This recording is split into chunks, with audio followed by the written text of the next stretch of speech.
Thursday evening தம்பிக்கு வந்து பார்த்திங்கன்னா வெயிட் கொஞ்சம் கம்மியாக இருக்கனால டெய்லி பிரஸ்ட் மில்க்கை வந்து எக்ஸ்ப்ரெஸ் பண்ணி கொடுக்க சொல்லியிருக்காரு டாக்டர்.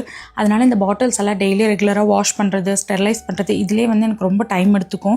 இன்றைக்கி மழை வேறு இல்லாதனால துணிலாம் துவைச்சி காய வச்சுருந்தேன். அதெல்லாம் வந்து எடுத்துகிட்டு வந்து வச்சுட்டு தம்பி கொஞ்ச நேரம் விளாட வச்சுருந்தேன். நான் வந்து பார்த்திங்கன்னா பம்ப் டு கிராடல் அப்படின்ற பிராண்ட்லேருந்து போட்டா பியூர் 6-in-1 பேபி பாட்டில் ஸ்டெர்லைசர் வந்து ஆர்டர் பண்ணியிருந்தேன். அது இன்றைக்கி டெலிவரி கிடச்சிது.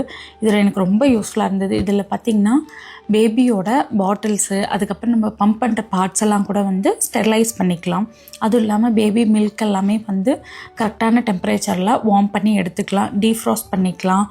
எக்கு கூட நம்ம பாயில் பண்ணிக்கலாம். அதுவும் இல்லாமல் சாலிட்ஸ்லாம் ஸ்டார்ட் பண்ணிங்கன்னா பேபி ஃபுட்டு இல்லைன்னா வெஜிடபிள்ஸ்லாம் ஸ்டீம் பண்ணுறதுக்கு ரொம்ப யூஸ்ஃபுல்லாக இருக்கும். இந்த ப்ராடக்ட்டு உங்கள் யாராவதுக்கு யூஸ்ஃபுல்லாக இருக்குன்னு நினச்சிங்கன்னா ப்ராடக்ட்னு கமெண்ட் பண்ணுங்கள். நான் இந்த லிங்க்கை வந்து உங்கள் டிஎம்கே ஷேர் பண்ணிடுறேன். நான் ஆல்ரெடி நேற்றே எக்ஸ்ப்ரெஸ் பண்ணி வச்சுருந்த மில்க்கை லைட்டாக வார்ம் பண்ணிவிட்டேன். இவன் வேறு கொஞ்சம் அழுக ஆரம்பிச்சிட்டான் தூக்கத்துக்கு. இவனுக்கு போய் இந்த மில்க்கையும் எடுத்து கொடுத்துட்டு இவனை தூங்க வச்சுட்டு அதுக்கப்புறம் தான் நான் வந்து டின்னர் ரெடி பண்ண ஸ்டார்ட் பண்ணணும். ஓகே, நெக்ஸ்ட் வீடியோவில் பார்க்கலாம்.